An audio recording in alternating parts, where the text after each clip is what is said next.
Hey crew, it's Pitt, and I'm back with some more Esoterica. Today we're diving back into the works of Mr. Eliphas Levi. This is Transcendental Magic, its Doctrine and Ritual. We are reading aloud and discussing as we go along the various points brought to light by the text. It's not the format for everyone, but people do find value in it, so you are more than welcome to tag along as we continue our exploration. Before we begin, however, if you are unfamiliar with me, any of my unconventional beliefs, or if at any point in time I lose you in the terminology, there will be several playlists linked in the corner above, in the box down below, along with the original source material and the link for my book, so that you can get a better understanding of who I am and why I say the things that I do. With that being said, we are going to dive in and continue our exploration of Transcendental Magic, its Doctrine and Ritual, with Part 2, Chapter 3, the Triangle of Pentacles. This is my second attempt at this. Normally, I do not read through these before we do them. I'm going to let you know right now that I already have. I did a whole 1 hour of this, and my mic messed up, so it did not catch the sound correctly. Hopefully, we don't have that problem again, but I may miss some things because of that. I don't like repeating myself, so. The Triangle of Pentacles.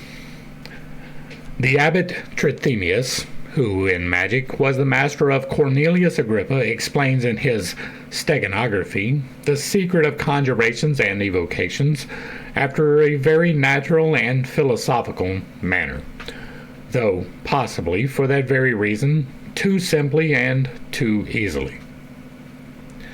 He tells us that to evoke a spirit is to enter into the dominant thought of that spirit, and if we raise ourselves morally higher along the same line, we shall draw the spirit away with us, and it will certainly serve us.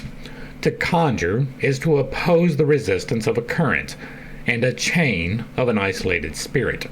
Cum jurare, to swear together, that is, to make a common act of faith. Now, to me, there's not going to be any difference between evocation or conjuration. They are both calling in a spirit to do something, right? Now, this is a pedantic differentiation in terms. Evocation and conjuration are really the same, right? If you are dealing with a spirit, it doesn't matter whether you call it evoking the spirit or conjuring the spirit. It's going to be the same thing. Unwise, right?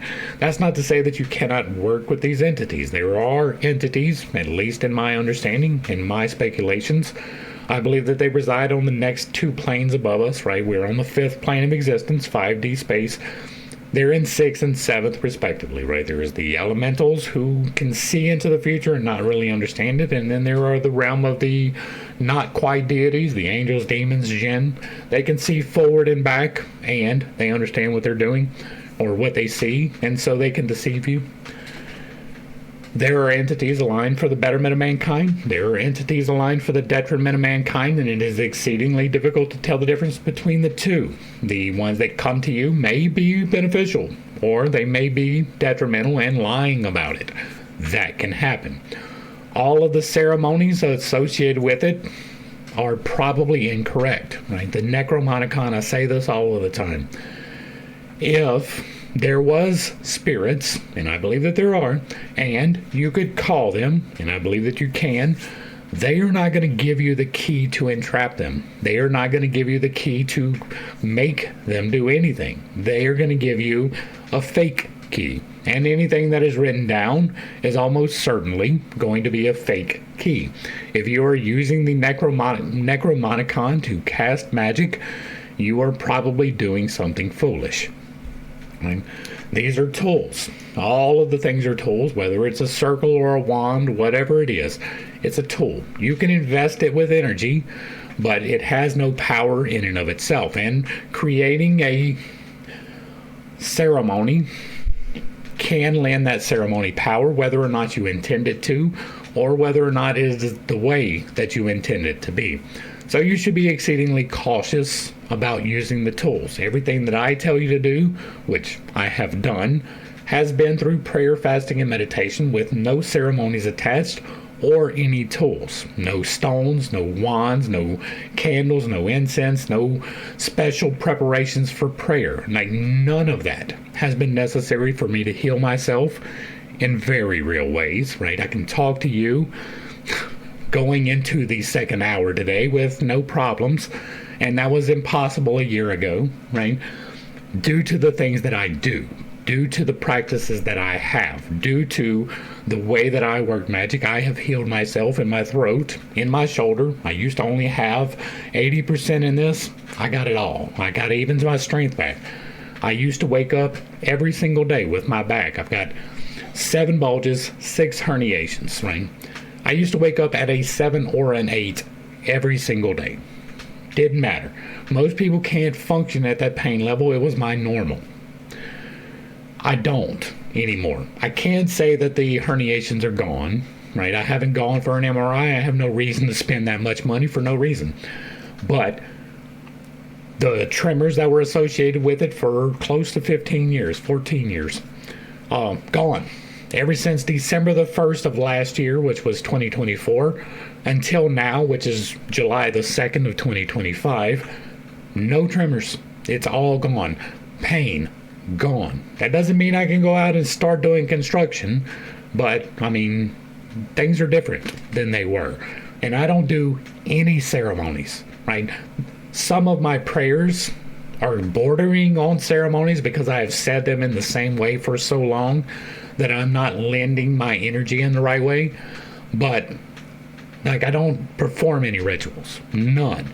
And I have done magic without them. I do prayer, I do fasting, I do meditation, and that is it. Right? So, the greater the strength and enthusiasm of this faith, the more efficacious is the conjuration. This is why newborn Christianity silenced the oracles. It only possessed inspiration, it only force. What? It only possessed inspiration, it only force. That doesn't make sense.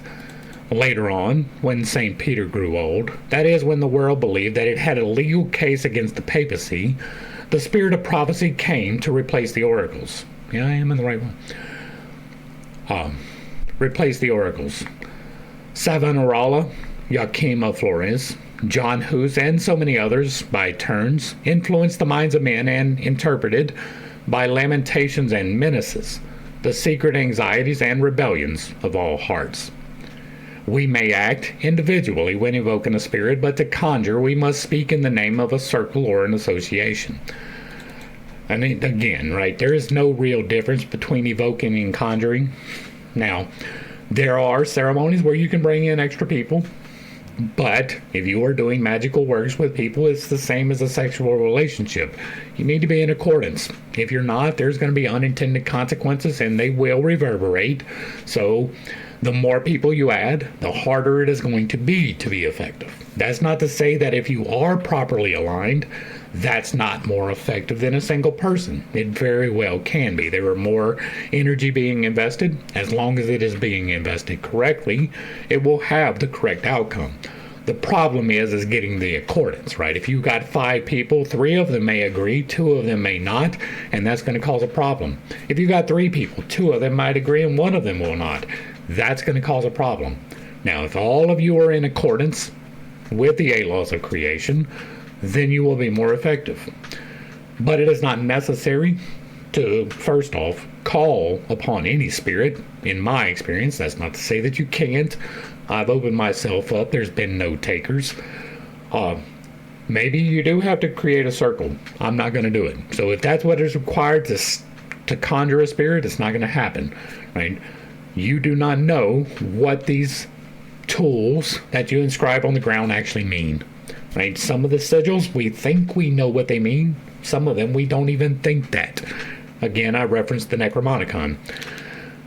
Be exceedingly careful in what you do. But there's not a whole lot of difference for me between evocation and conjuration. That's a pedantic separation. And you don't have to have anybody with you to do the magical works. I perform it all by myself. So this is the significance of the hieroglyphical circle traced round the magus, who is operating and out of which he must not pass unless he wishes at the same moment to be stripped of all his power. Power here is your thoughts, right? You are opening yourself up to possession when you evoke a demon. Now, you may think you're evoking an angel, but the lore is that the angel is just a fallen demon, or a demon is just a fallen angel, right? I don't believe in the fallen angel theory, so it's whatever, but I do believe that there are entities. I do believe that some of them are positive, some of them are negative, and you don't know the difference, right? It is exceedingly difficult to separate people or things that are smarter than you. Stripping your power, if you do these things and you invest the tools in the wrong way, they don't have power. And if they've given you a ceremony which is wrong, you might be bound and not them. Be exceedingly careful in the things that you do. Let us grapple at this point with the vital and palmary question: whether the real evocation and real conjuration of spirits are things possible, and whether such possibility can be scientifically demonstrated. Now, I believe that they are real. That is speculative, right? Until something is proven by repetition. That's what scientifically means. It doesn't mean that I did this thing and then I repeated it and now it's a fact, right? What it is I observe this thing, I repeat it, and then I report it. I say, this is what I did, here are the results I got. And other people take that and they try to replicate it. And if they can replicate it, then we have data. And that data can lead to facts. That is the scientific process. Constantly questioning to see if it's verifiable. And so, if evocation is possible, then evocation should be able to be scientifically demonstrated. If I have this ceremony and it works for me in this prescribed manner, and if somebody else gets the exact same prescribed manner and performs it in the exact same way and has the same result, that is a scientific process. The problem is that spirits are going to be entirely subjective, and again, if you've got more people in there, it's harder to do. So,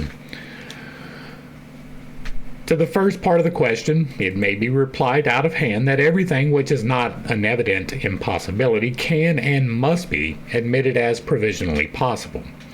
As to the second part, we affirm that in virtue to the great magical dogma of the hierarchy of universal analogy, the Kabbalistic possibility of real evocations can be demonstrated. All right, there's a couple of problems here, right? Dogma is this has to be done in this particular way. Now, he gave us a whole section of the book about dogma that was wrong in several instances. Mostly wrong, I would even say. And so, take his dogma as you wish. Hierarchy is... right? The dogma of the hierarchy is these things have to be in this particular order. The hierarchy is there, right? I do believe that there is a hierarchy. The theory of spiritual evolution, which I have talked about several times, goes from the elemental level all the way back up to the divine with 7 steps in between. You start elemental, you move on to plants, you get the simple animals, you get the complicated animals, you get the humans, you get the elementals, then you get the entities that are angels, demons, or jinn, and then you have the divine, which is all things. And so I do believe that there is a hierarchy. It's just hard to understand it, right? You don't know when you were performing the rite if you were calling an angel or an elemental. There can be deception. You don't know whether you're getting a good one or a bad one. There can be deception, and so it is exceedingly difficult. I don't do any of the rituals. I have opened myself up to the entities. I have had no takers. And then we get to the universal analogy, which is underpinned by the idealistic, realistic arguments, right? The realistic is this is all that exists. The idealistic is that there are 3 realms. There's this one, there's the perfect one, and then there's an intermediary one in between, and we are merely reflections of the perfect one. In a way, yeah, God, right? God is the perfect reflection of all things, but it is not necessarily human, right? We don't know and will never know, but we cast the anthropomorphization upon him. We say that he is human. He could be more like the angels or the elementals. He could be more like the elements. We don't know. That is beyond our comprehension, and we will never know. And so, for me, this analogy breaks down because they're not looking at it as the idealized man is God. God created the idealized man, and then there was this whole shadow between, and then us. And I don't believe in that particular thing at all. The analogy, the universal analogy of as above, so below, works in most cases. It breaks down in some of the cases, and that's a problem for some people, not for me, right? There are exceptions to every rule. The as above, so below is fundamental. That is the universal analogy, not necessarily a dogma, right? A dogma is these particular things in this particular order. That's not necessary. What I have done has been absent of dogma. Completely. There has been prayer, fasting, and meditation according to no prescribed way, right? It is things that have been natural to me. I have relayed those. I wrote them in the book. They are in playlists. But you don't have to follow them exactly, right? You can change them in the way that you need to change them. It may work, it may not, I don't know. There is no one universal ceremony. There is no one universal way to do this. Some of them may be more effective, and some of them may be more dangerous. That is up to you to experiment and find. The way that I have described mine, right, in the playlist and in the book, those have not been dangerous in the slightest, right? They have been effective. I have quite literally changed myself, both philosophically and in real life, right? I've healed myself physically, and I have completely changed from who I was 4 years ago. So, in part, it works. In part, it doesn't.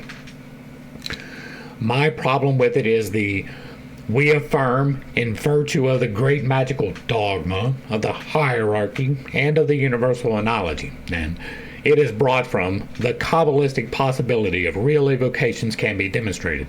I have a problem with the Kabbalistic part of it. Anything based upon Judaism is by necessity going to be flawed. If that is a problem for you, you should check out the Bible study where you will understand why I say that.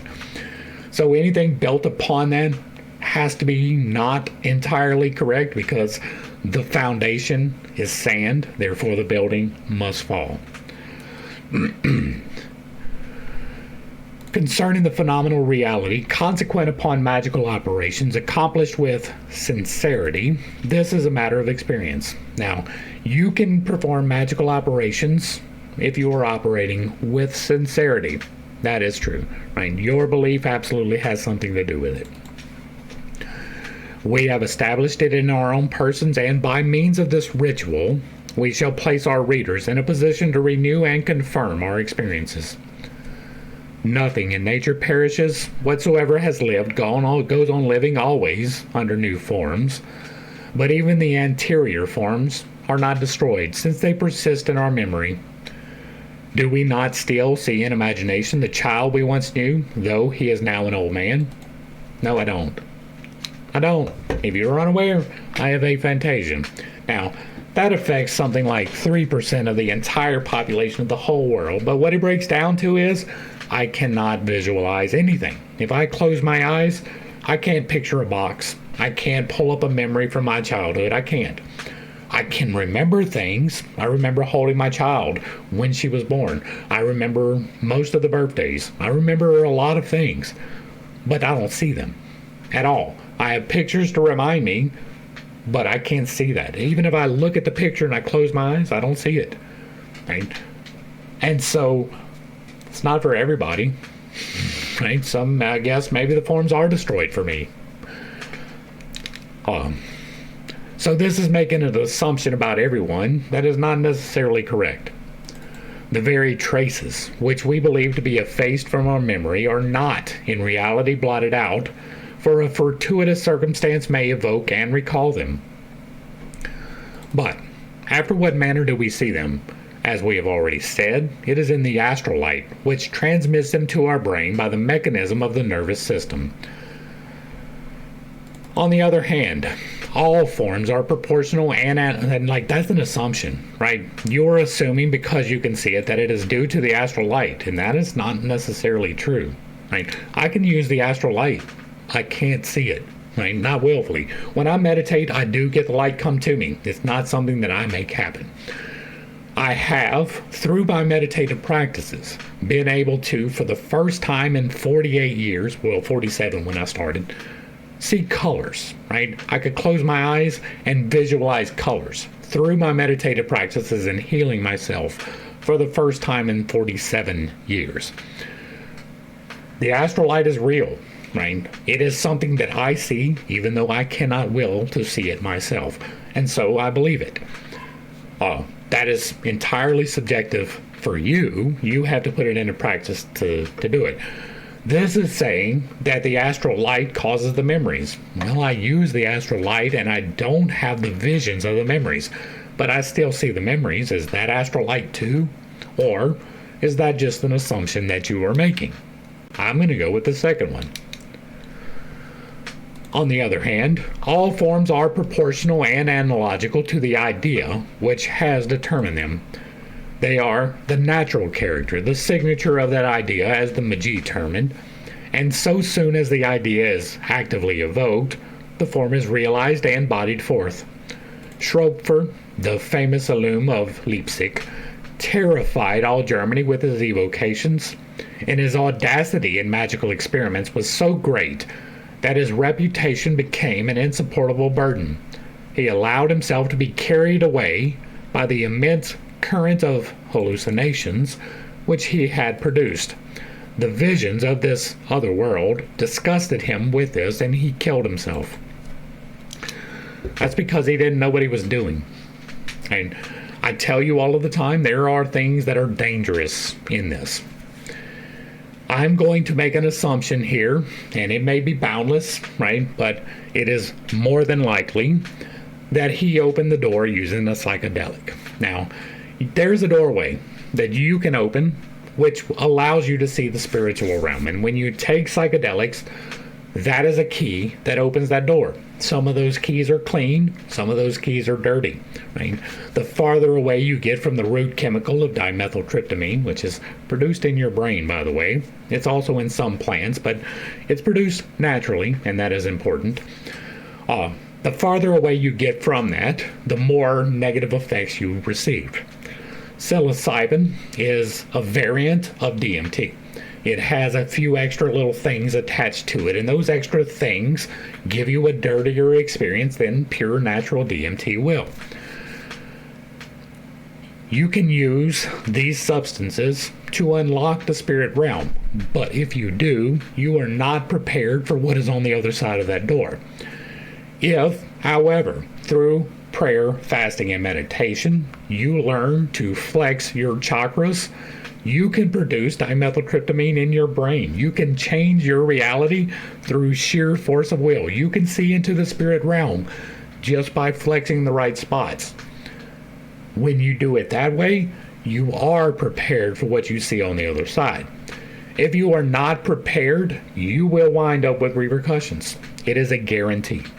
It's the laws. The 8 laws of creation literally tell you that. Be exceedingly careful in the things that you do. If you are dealing with entities, especially artificially opening doors to talk to those entities, it's probably not going to end well for you. And I know there are several tribes in South America who regularly practice this, but they are not right. And there's definitely some weight to that word right. Back to the text.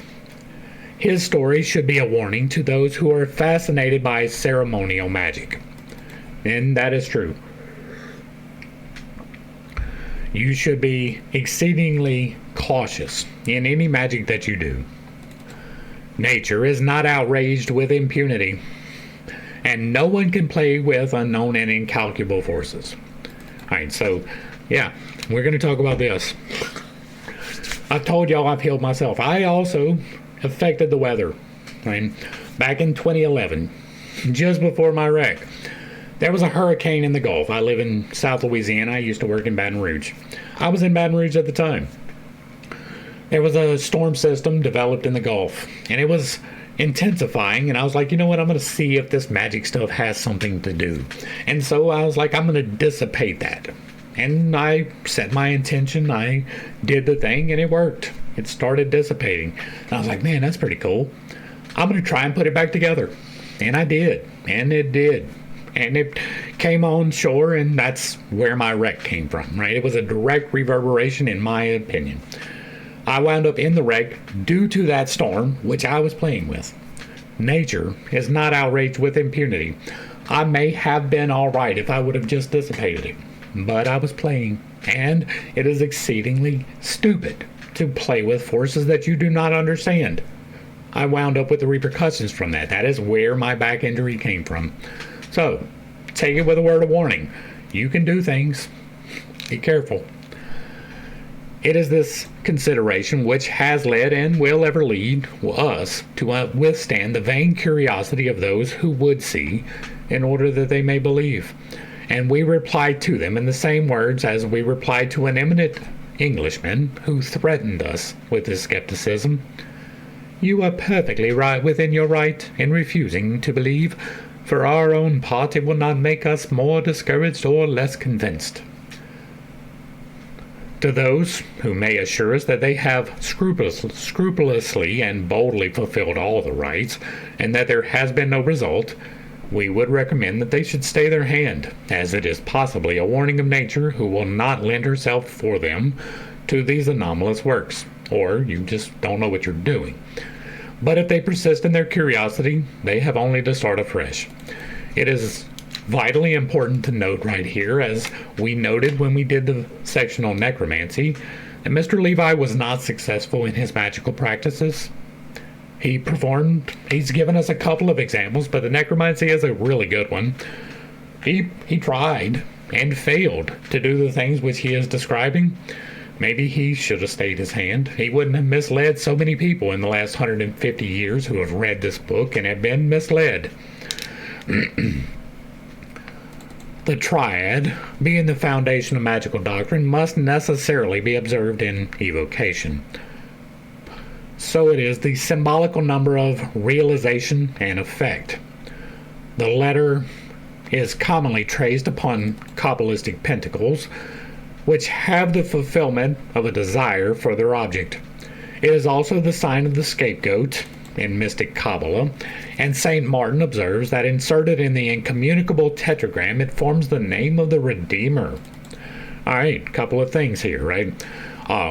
3 is important, right? The triad, I will link. The divine and the Trinity explained. Once again, it is a standalone video from my book, where I explain what the trio actually is, right? You have God the infinite, limited into the spirit of creation, and then set into motion of the Logos.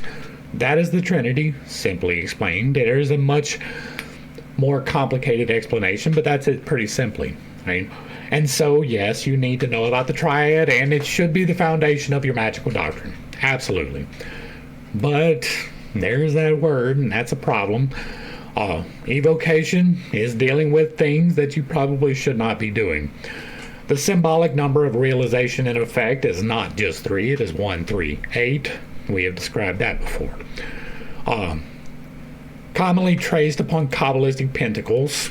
Kabbalistic is already going to be a no for me, right? Not to say that it can be effective, but there is definitely a lot of extra stuff in there that doesn't need to be there, and namely, scapegoats. You don't need to kill anything to be forgiven from sin. That is pretty vitally important. And that is one of the main reasons why Judaism is just simply not correct in the slightest, right? Nothing ever had to die for you to be forgiven from sin, and the scapegoat was quite literally that representative, right? You had 2 goats who went up for sacrifice.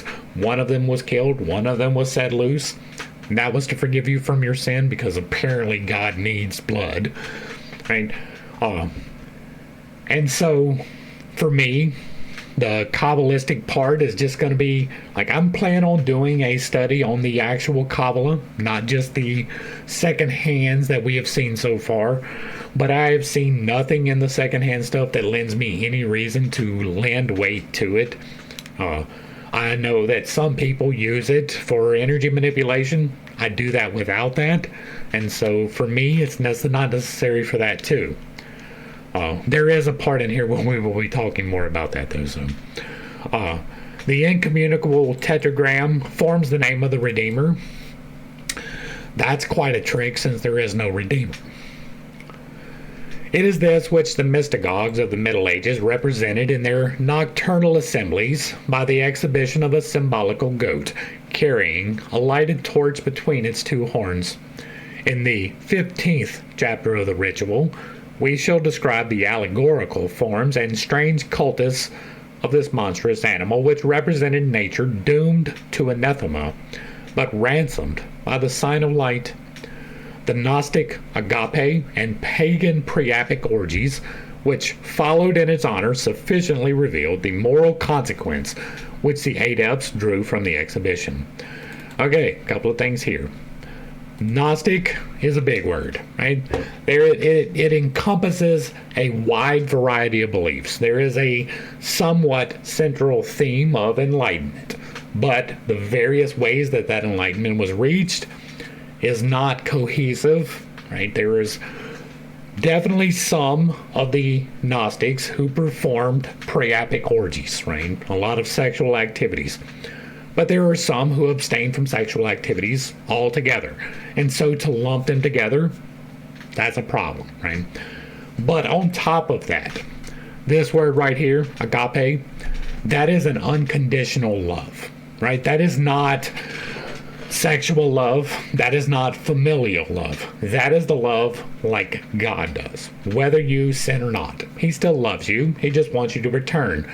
Whether you're taking the correct actions or not, whether you are aligned in the right way or not, no matter what, this love exists. God loves you, right? I tell you that every time. That is agape, right? It is not defined by Gnosticism at all, and is wrong in this context completely, right? There is no necessity at all for an orgy to be associated with agape in the slightest. There is no correlative effect there at all.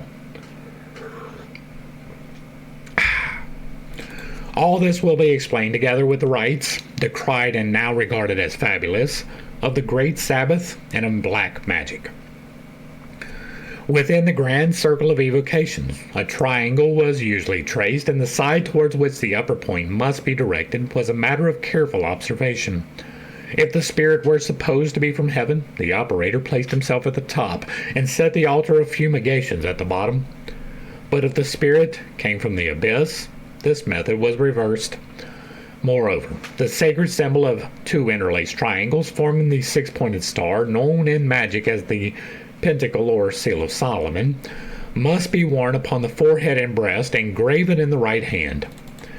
And so, I use the six-pointed star as a representation of the number 8, not 6, right? There are 8 points in that star.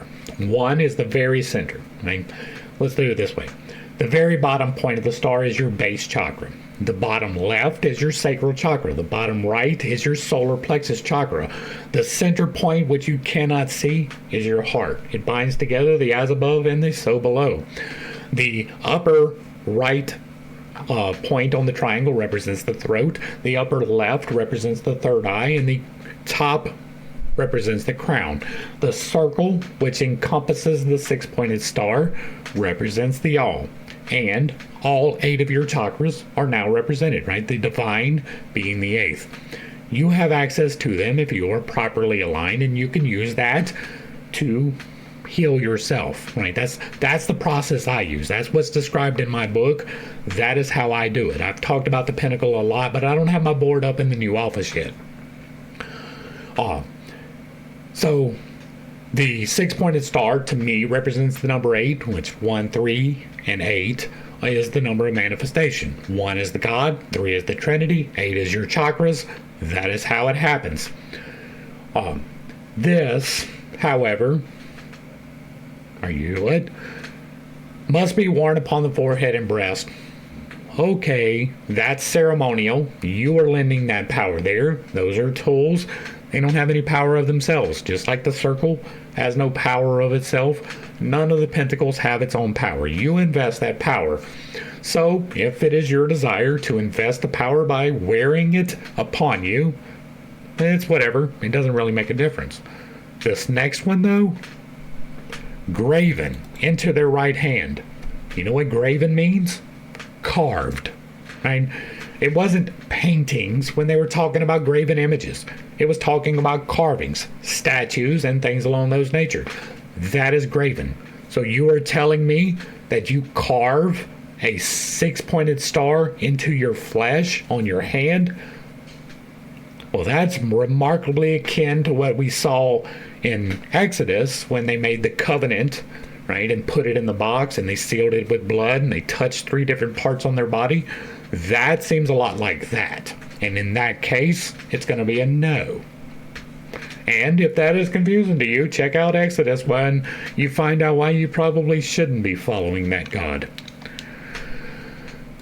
Independently of these signs, the ancients, in their evocations, made use of these mystical combinations of divine names, which we have reproduced in our doctrine from the Hebrew Kabbalists.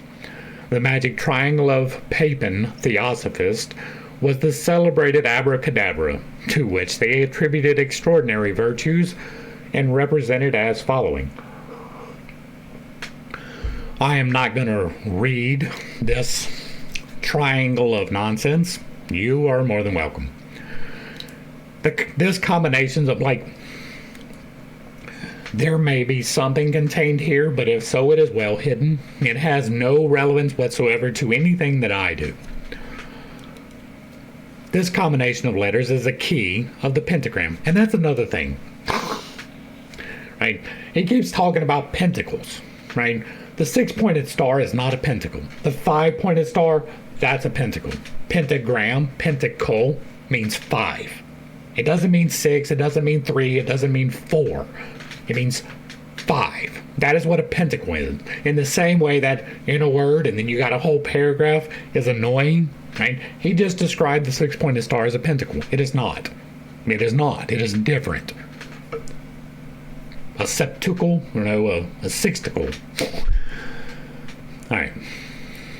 Thus, given the elements and numbers of the 2 following figures, the initial A is repeated 5 and reproduced 30 times. There's some of those arbitrary numbers we talk about.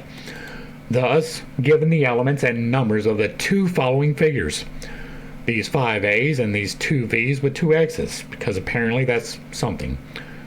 The isolated A represents the unity of the first principle, otherwise the intellectual or active agent. A, united to B, represents the fertilization of the duad by the monad. R is the sign of the triad because it represents, hieroglyphically, the emission which results from the union of the 2 principles. There's not even an R in this. Alright, so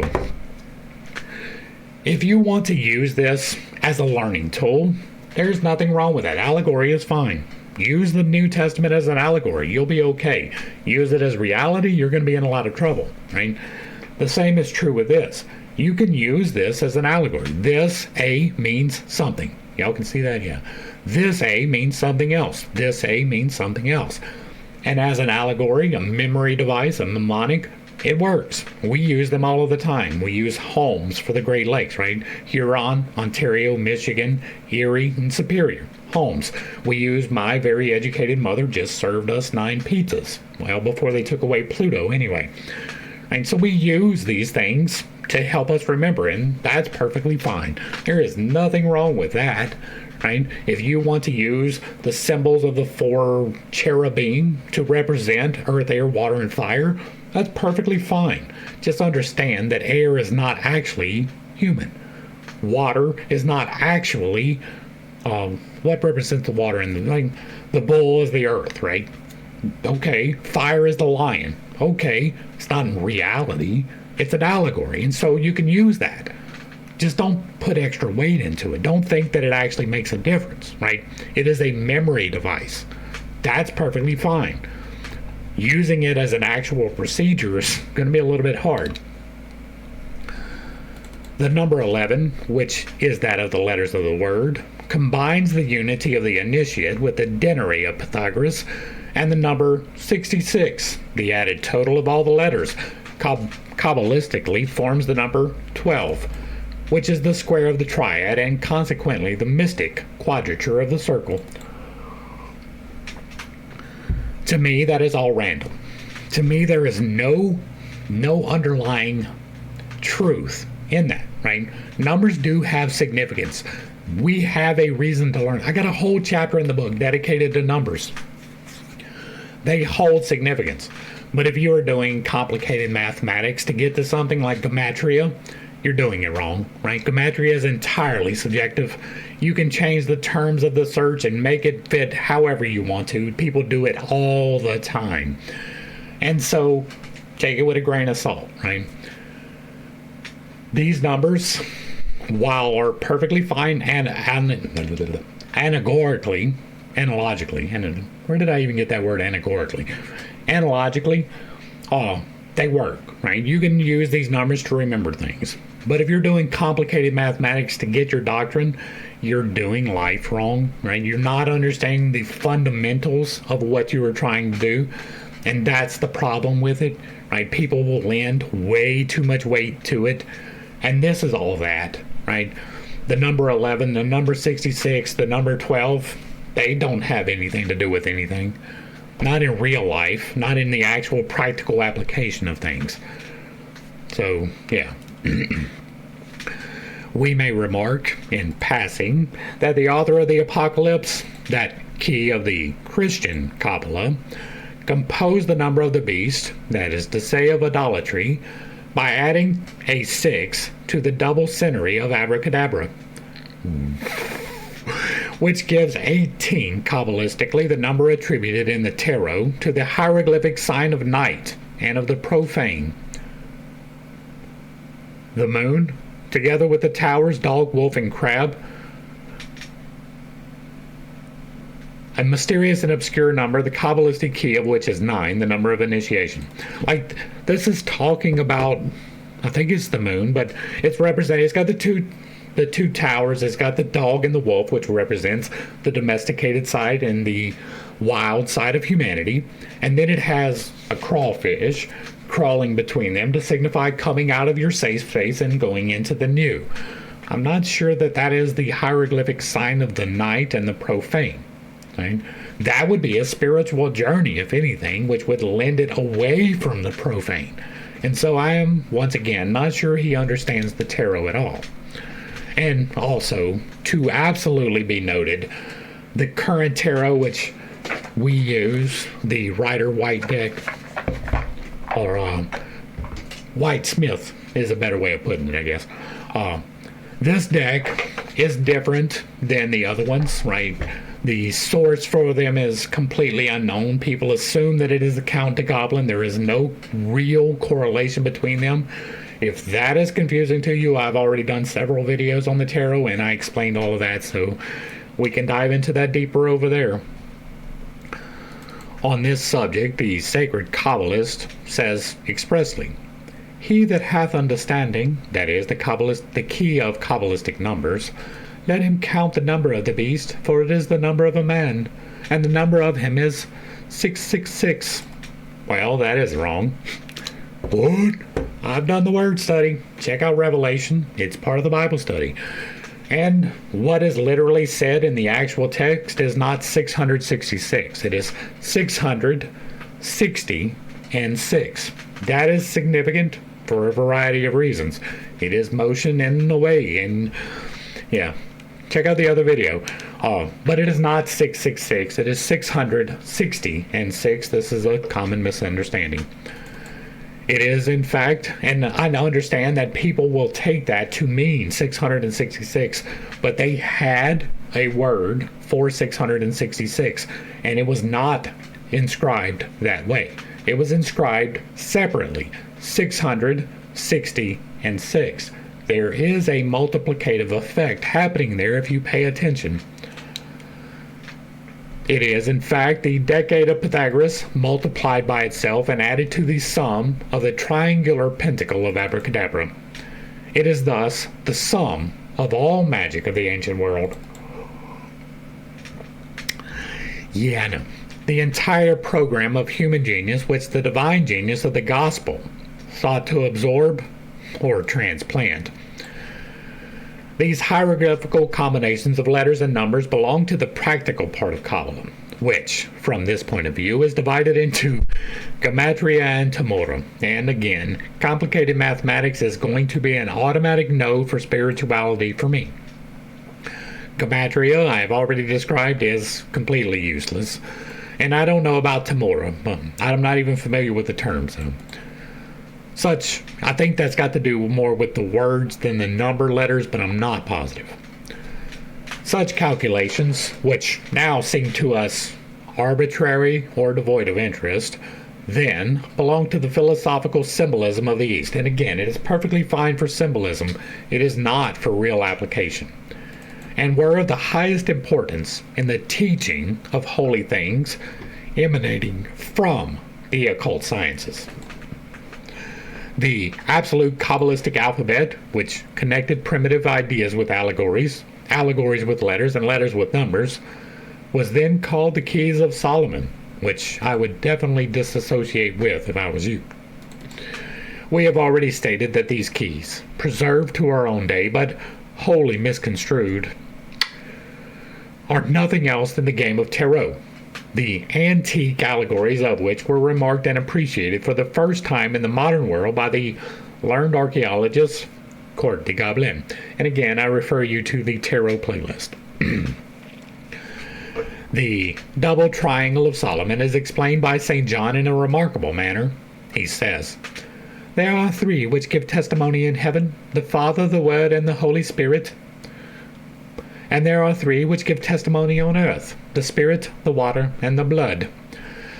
Thus, St. John agrees with the masters of Hermetic philosophy who attribute to their sulfur the name of ether, to their mercury that of philosophical water, and to their salt the qualification of the dragon's blood, or menstruum, of the earth. Alright, so, the divine and the Trinity explained. Before the beginning there was God. God is infinite and boundless. That is the Father.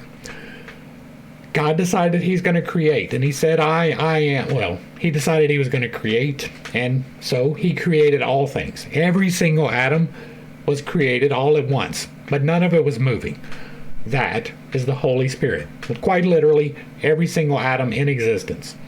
And then he said, I am the light. And he was, and it was good. That was the Word, right? The Father, infinite, limiting himself into the finite, Spirit, spoke it into motion, the Word. Father, Word, and Spirit. That can be represented also by earth, water, and fire, right? Or mercury. The earth, the physical temple. That is going to be the Spirit. Well, yeah. It'll be the Spirit, because it is quite literally the physical part that makes you up, right? All of the elements are contained within you. Then you have the philosophical water, which is your soul. It is the Father, right? The individualized piece of the Father, which is you. Now, you are not a God. You are the individualized slice of the God that was placed into the 5D navigation device. Then that is going to be the water. And then you have the ether, or the sulfur, which is, or the mercury. And this is wrong, because the mercury is the spirit, and the water is the soul, but whatever. No, the sulfur and the ether, my bad. The sulfur and the ether are the Holy Spirit, or the Word. It is the actual motion. Whenever you decide to move your 5D device, your soul makes the decision, but you don't make it happen. An electrical signal is created, and it goes out to your fingers, and it makes your fingers move. That is the Holy Spirit, or the Word, Logos, the Spirit in motion. You don't make it happen, the Spirit does. You make the decision for the navigation device, and the Spirit makes it happen. The Spirit keeps your heart beating. It makes your lungs pump when you're asleep. Right? That is the Spirit. It is not any particular person ever in the history of ever. It is equally represented in me and my dogs and my cat and that tree out there. Alright. Blood, or salt, corresponds by opposition with the Father, azotic or mercurial water with the Word, or Logos, and the ether with the Holy Spirit. But the things of transcendent symbolism can only be rightly understood by the true children of science. The threefold repetition of names with various varied intonations was united by two triangular combinations in magical ceremonies. The magic rod was frequently surmounted with a small magnetized fork, which Paracelsus replaced by the trident represented below. This trident is a pentacle, expressing the synthesis of the triad and the monad, thus completing the sacred tetrad. He has to mean pentacle as just anything. He ascribed to this figure all the virtues which Kabbalistic Hebrews attribute to the name of Jehovah and the thaumaturgic properties of the abracadabra used by the Hierophants of Alexandria. Linking Hebrews, Jehovah, and thaumaturgic practices is actually a very good thing because they were a blood cult and thaumaturgy means blood. So let us here recognize that it is a pentacle and consequently a concrete and an absolute sign of an entire doctrine which has been that of an immense magnetic circle. Not only for ancient philosophers, but also for adepts of the Middle Ages, the restoration in our own day of its original value by the comprehension of its mysteries. Might not that also restore all its miraculous virtue and all its power against human diseases? I've healed myself. We'll deal with that in the wrap-up, but I have done something, and it did not involve any of the pentacles. Well, the six-pointed star for moving energy, but other than that. And I did not draw it. I definitely did not inscribe it on my hand. The old sorceresses, when they spent the night at the meeting place of the three crossroads, yelled 3 times in honor of triple hectate. All these figures, all these dispositions of numbers and of characters are, as we have already said, so many instruments for the education of the will, by fixing and determining its habits. And that is exactly right? All of these ceremonies is for you to have it in your mind to do it correctly. They serve, furthermore, to conjoin all the powers of the human soul in action, and to increase the creative force of the imagination. It is the gymnastics of thought in training for realization. So, the effect of these practices is infallible, like nature, when they are fulfilled with absolute confidence and indomitable perseverance. The Grand Master tells us that faith could transplant trees into the sea and remove mountains. Even a superstitious and insensate practice is efficacious because it is a realization of the will. That is probably the truest line that has been in this entire book. Hence, a prayer is more powerful if we go to church to say it than when we say it at home. No. And it will work miracles if we fare to a famous sanctuary for the purpose. No. And in other words, to one which is strongly magnetized by the enormous number of its frequenters, traversing 200 or 300 leagues with bare feet and asking alms along the way. This is another one of those tools, right? The buildings that we build are tools just as much as the athames or the wands are.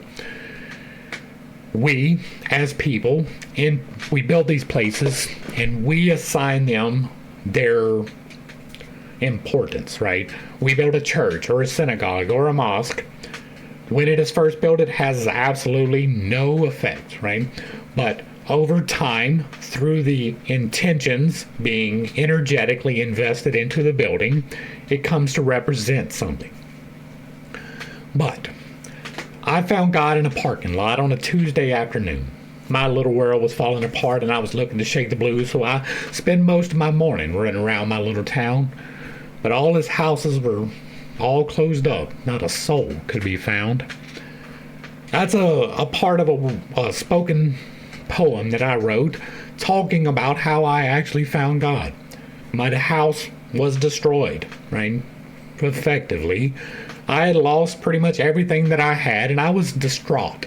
And so I went to every single house of worship in my town and every single one of them was locked. And so I went and I sat under a tree and I broke down and God found me right there. And that's when I made the commitment that I would do whatever it took. I would follow him wherever he brought me. And that was more effective than if I would have been inside of the sanctuary. And so when I say no, it is not arbitrary. It is not pedantic. It is not vengeful. It is not spiteful. I don't agree with those religions anymore. But it's not about that. It's about the fact that my life changed through finding God outside of those places.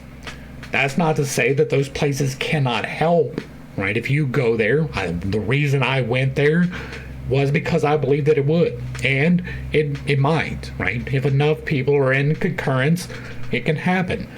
The problem is the concurrence. Go into a church any day that they're open, and you will find people who have walked down the aisle. They've said a prayer and they believe that they are saved and have not changed their life in the slightest little bit. Absolutely nothing about them has changed. They walked down. They got dunked in the water. They said what they had to say in front of everybody. They accepted the blood sacrifice. And then they go to work and they steal, or they lie, or they cheat. That's not effective. You're not in concurrence. You are not doing what you're supposed to do, even though you're professing that you are. That's the problem with these sanctuaries, right? They're affected by the energy invested in them. And if you are investing the right energy, that's great. But if other people aren't, it's a little bit less great. And so, once again, it's not necessary. It can be needed, but it's not necessary, right? The difference between that, what is necessary to cut down a tree? A sharp edge. What is needed? A tool, but that tool can vary. It can be an axe, it can be a knife, it can be a chainsaw. There's various levels of efficiency that are necessary, but the needed thing, that are needed, but the necessary thing is the edge. That's the part you got to have, not the tool, the edge. And so you can use a variety of tools to cut down the tree. You can go to any of these churches and find God, but you don't have to. You can find God outside of it. It can be more powerful if you have people in concurrence, but again, that's exceedingly hard to do. Men laugh at the simple woman who denies herself a pennyworth of milk in the morning that she may carry a penny taper to burn on the magical triangle in a chapel. But they who laugh are ignorant, and the simple woman does not pay too dearly for what she thus purchases of resignation and of courage. She invests into the candle the power, right? It is her intention that is leading that process.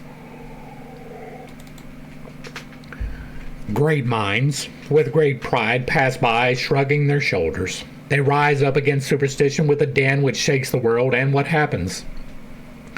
The towers of the great minds topple over, and their ruins revert to the providers and purchasers of penny tapers, who are content to hear it everywhere proclaim that their reign is forever ended, provided that they rule always. The great religions have never had more than one serious rival, and this rival is magic. Magic produced the occult associations which brought about the revolution, termed the Renaissance. But it has been the doom of the human mind, blinded by insensate passions, to realize, literally, the allegorical history of the Hebrew Hercules. Guess that's Samson. By overthrowing the pillars of the temple, it has itself been buried under the ruins. The Masonic associations of the present time are no less ignorant of the high meaning of their symbols than are the rabbins of the Sefer Yetzirah and the Zohar, upon the ascending scale of the 3 degrees, with the transverse progression from right to left and from left to right of the Kabbalistic septenary. The compass of the GA and the square of Solomon have become the gross and material level of unintelligent Jacobism. Realized by a steel triangle, this obtains both for heaven and earth. I have talked before, and I'm sure we will talk again, about how the Masons perform ceremonial magic and they don't believe in it, right? And I'm not a Mason. I have never been initiated into the Blue Lodge. I've never taken any of the steps. I only have the information given to us by Masons themselves. Arthur White, for instance. And he tells us in no uncertain terms, or G.R.S. Mead, tells us in no uncertain terms that he was a Mason, that they did these ceremonies and did not believe in them. That's not the only instance that we found, but that is the most prominent because he was literally a Mason himself. And he told you straight out that they perform these ceremonies and don't believe in them. That is stupid, right? And that's what's being said right here. They have these symbols, they learn these things, but they don't really believe the things which are underlying them. And that's probably why they don't work in the way that they intend them to. The initiated divulgers, to whom the illuminated Kazat predicted a violent death, have, in our own days, exceeded the sin of Adam, having rashly gathered the fruits of the tree of knowledge, which they did not know how to use for their nourishment. Pot, meat, kettle. They have cast it to the beast and reptiles of the earth. That's what I'm doing. Except I do know what I'm talking about. I have the signs. I have the results. So was the reign of superstition inaugurated, and it must persist until the period when true religion shall be again constituted on the eternal foundations of hierarchy of 3 degrees. Indeed, the falling away is coming, and of the triple power which the hierarchy exercises blindly or providentially in the 3 worlds. And that is going to bring us to the end of, what was this one called again? The Triangle of Pentacles. Hopefully I brought a little bit of enlightenment and not too much confusion to a series of somewhat difficult topics. I understand. I have some unconventional beliefs, and I have a tendency to step on toes when I relay those. It is not intentional, but it is not something I apologize for. I talk about these things because I have done something, right? This whole thing started off because I have effects. I have healed my throat. You go back to my videos 4 years ago, I was not able to talk in this manner. I couldn't vary my tone. I was very raspy. I could barely get it out. I had to put a lot of gain on the microphone. And all of that was a necessity to be able to do 15 minutes. And by the end of that 15 minutes, I was done for the entire day. I couldn't talk anymore. I've done this video once already today. It was over an hour. It's about the same length of time right now. I'm in my 2nd hour. I'm still good. I can still talk. Who knows? Maybe I could do 3 hours. Maybe I could do 4. If I get to that point, we will be doing that. But I'm not quite sure that I can do that reliably yet. But it's coming. My voice is exponentially better than it was 1 year ago. Just 1 year. I still couldn't talk right. I have healed my shoulder. I had 80%, I've got 100%. I can do everything with my right shoulder that I can do with my left, and that has not been the case since 2007. My back, I no longer wake up at a 7. I don't wake up at a 1. Most of the time, I'm at a 0. Right? I don't even notice that there is a problem with my back anymore. For 15 or 14 years, I shook uncontrollably on my left side alone. My eye would twitch, my head would twitch, my arm would twitch, my leg would twitch. Everything on the left side of my body, completely independent of me. That's been gone since December of the 1st of 2024. And so we're 8 months in. 8 months right now with none. All of this is because of what I'm doing, right? The voice started when I started walking and doing this. Right? Not the stuff I was doing before. I had some effects before. The cyst did not disappear until I committed to this path, until I started doing these practices, until I started enabling what I am doing right now. The things that I'm telling you, the things that I put in the book, the things that are in the playlist, those things have healed me. I have the effects. I affected the weather, but that's subjective. Right? I dissipated and reconstituted. Those things can happen naturally, but I believe I had something to do with it. It's not repeatable, right? It's not trackable. It's not traceable. You can trace the fact that there is no cyst in my throat. You can trace the fact that I gained 20% function in my shoulder. You can track that I no longer have pain, that I no longer tremble. Those are trackable. Now, maybe I can do an MRI and it will show my spine completely healed, but I'm not wasting the money on it. I have no problems right now. What I am doing here is trying to clarify as well as I can the things that I know to be true from the things that are speculative, from the things that are verifiably wrong. Some of this has been true. This entire study, not just today. Some of this has been speculative, and some of it is verifiably wrong. And that's what we're doing. Right? I try to err on the side of speculation. The things that I say are verifiably wrong, I say due to divine inspiration. But you can still try them. I can't stop you. I tell you to be aligned with the 8 laws of creation. You don't have to. You can still do everything that I do just by listening to me. But if you're not aligned correctly, if you don't take the steps in the right order and make sure that you are right, you will just get the reverberations. You will suffer from the law of response. It will happen. Hopefully, if you like what I'm doing over here, let me know down below. Give me a like, a share, a follow, throw me a comment if you agree or disagree with anything that was stated. Put it in the box down below, and if it remains respectful, it gets to remain up. If there is another work you would like to see me discuss in the manner that we are doing here, drop that in the box as well. If you really like what I'm doing, hit me with that super thanks. Consider joining for a membership or picking up a copy of my book. To the crew, thanks for hanging out. I appreciate every single minute that you are here with me, and I am praying for you every single day. Until next time, I love you. God loves you. You are perfect, whole, and complete just the way that you are. And this has been Pitt's Take. Peace.